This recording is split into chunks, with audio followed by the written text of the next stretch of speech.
So it's the morning after December 6th, so I just wanted to do a little wrap up for my December 6th vlogmas, which was Saturday.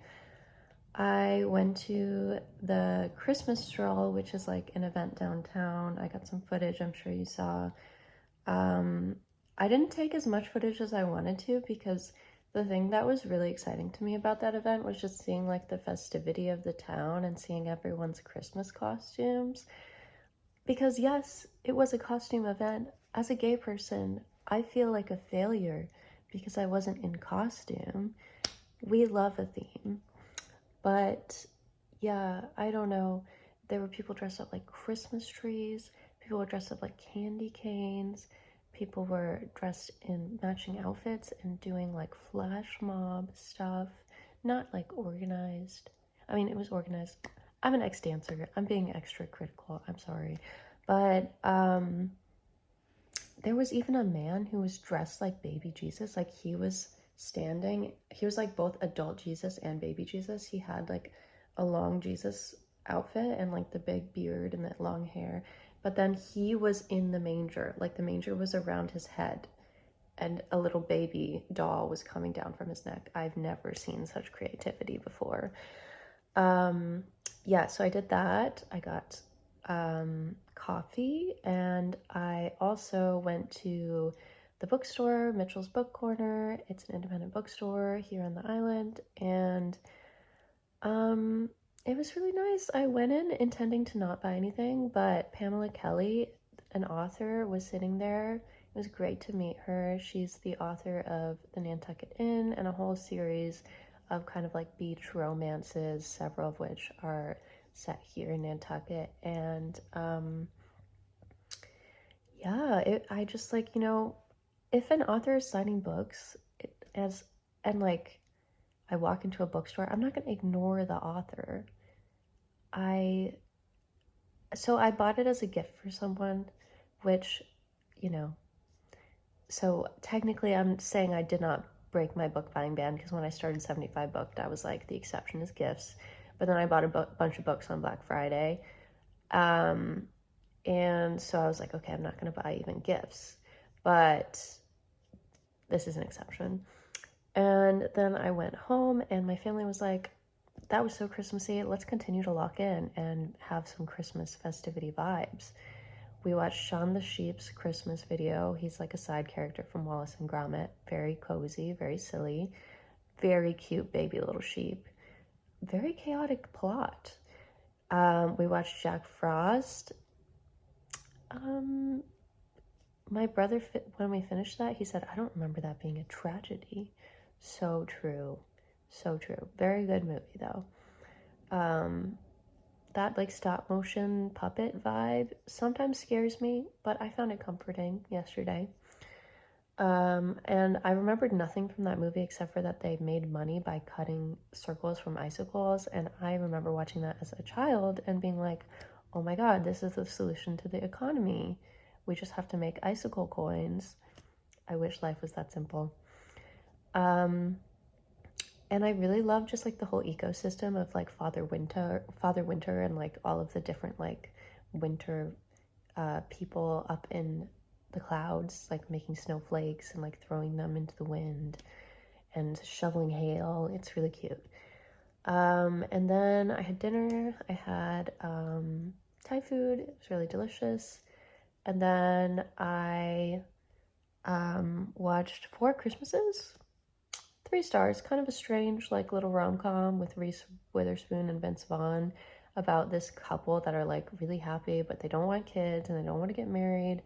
And then they're supposed to go on vacation, but the flights are canceled, and then they get interviewed by a newscaster without them really being prepared. So their family sees them on the news and they're like, oh my God, your flight got canceled. Come hang out with us. And then terror happens. Terror. I thought it captured the dynamics of the stress of a family board game with a partner quite well. It actually made me laugh a lot. I do think it hasn't aged well. I think, there's a whole thing about like fat camp, and I'm like, we don't need to talk about that. We don't need to be fat phobic. But it was fine. It was a fun movie. But I feel like when I tell people, oh, I watched a Christmas rom-com, but it wasn't a good movie. I enjoyed it, but it wasn't a good movie. They're like, well, it was a Christmas rom-com. What do you expect? No, let me challenge that. I love Christmas in Handcuffs. Go watch it. And then also, are we gonna say Christmas rom-coms are not are not the possibility for greatness when The Holiday exists? If you haven't seen The Holiday, go watch it. It's my favorite Christmas movie. I listened to the audiobook of Game Changers. This is the first book in the Game Changers series, which is the same series of Heated Rivalry.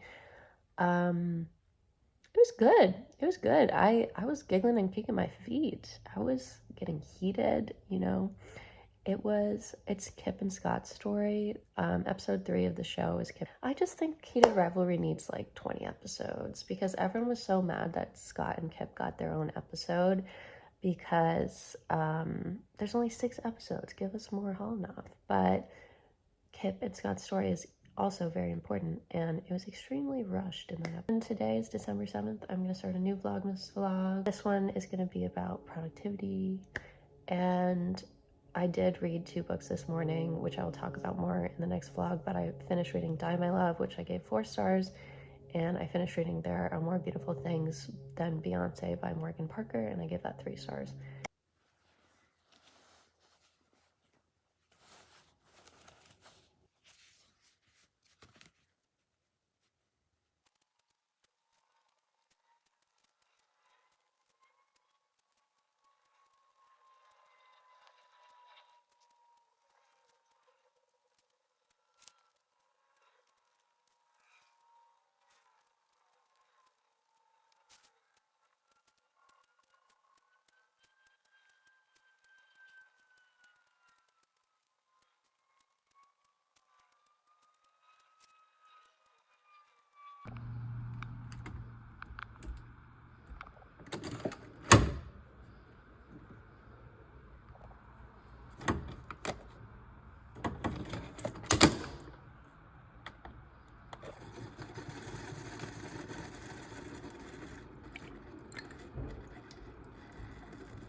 Yeah, she said she looked at traffic downtown. All around. I feel. Never let it fade away. You and me, I made my mistake, but I'm willing to wake up. I'm dreaming of a white Christmas.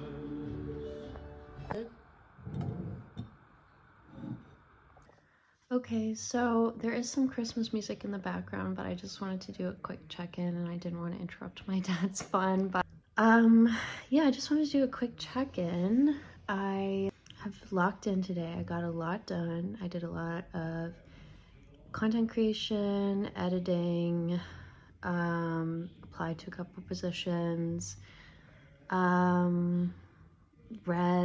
wrote like half of a book review just in my reading journal, which has made me feel alive because I haven't been writing book reviews because I've just been keeping my reading thoughts to myself because I've been overthinking them. Yeah, but I took a break to like watch a Christmas movie with my family. We watched Love Actually. Mixed feelings. You know, don't love how women are portrayed in that movie, but actually I loved it more than I remembered because last time I watched it I was just getting angry. But this time I like knew going into it that I don't love that aspect of the movie, and I was like, okay, I can still enjoy like the cute little romances, and I actually cried. I don't know what's going on with me. But I have to lock in to write a poem. I just drank some coffee, so hopefully it makes me go Zoom. Yeah, my prompt for this week was my workshop came up with individual prompts for each writer because the last workshop of the semester. Everyone came up with like a prompt together for each writer. And for me, I wrote a poem that was a sonnet. It was about an object, and it was about like yearning. It was about yearning. And I'm not in the mood to write a yearning poem, but they were like, we would like to see a poem like that poem, and we would like to see another 14-line poem, so, you know, sonnet core. But I feel like sonnets have like this traditional, like for me, I have this misconception that sonnets are always about romantic love, but they don't have to be. Like, I feel like, you know, like Terrence Hayes' American Sonnets have like so much more depth than just romantic love. Not that romantic love can't have depth. I just am not in a romantic mood. I don't have any romance going on. I don't want to just like come up with random like crushes. Like, I always write about people in my life and then I can't publish them. So like I need to write about something divorced from that reality. And because I'm also, it's just not really on my mind right now. I'm just kind of focusing on myself. And I don't know. I decided I'm gonna write a poem about my family. I really wanted to write about family, and I was like, I don't know if I can write a family poem in a sonnet. Like, is that weird? And then I was like, you know what? Fuck it, I'm gonna write it. And that's not that radical. I don't know why I said it like that, but I was on a road trip with my aunt this week, and she wrote in like a physical book her mileage when she went to stop her and get her gas. So I think I am going to write a poem about that mileage book, because she learned how to do that from her father, my grandfather, who passed away about 5 years ago around this time of year. He passed away right around Thanksgiving. So I want to write, since Keepsake, the poem I wrote about that object, is about an object that was given to me by someone that I yearn for. And I think I could write another poem that's like kind of like, it's on a similar vein. Like, it's not about romantic love, but it's about connection, and it's about an object that brings that connection and like holds that love. So I'm gonna try it. We'll see how it goes. I hate writing on a deadline. I mean, that's a dumb thing to say, but like, I don't know.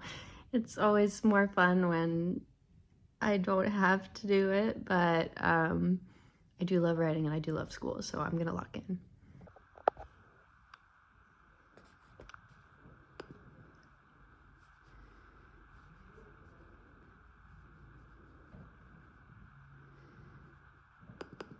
Play this song. It's called If I Needed You. This was recorded by Doc Watson. It really blew my mind. Filled with parakeets.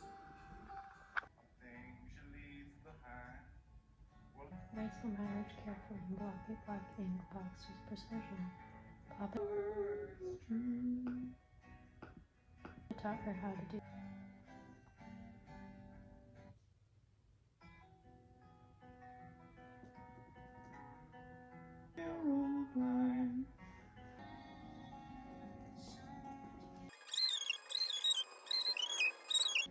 So I'm thinking of calling it odometer, because that's like a measurement of a what is it? It's something to do with the measurement of a vehicle's space within the mileage logbook that I'm writing about. But I'm nervous that odometer is going to make people think the sonnet is in meter, which it is not. And now I feel the pressure to go back and put it in meter, but I'm just not doing that right now.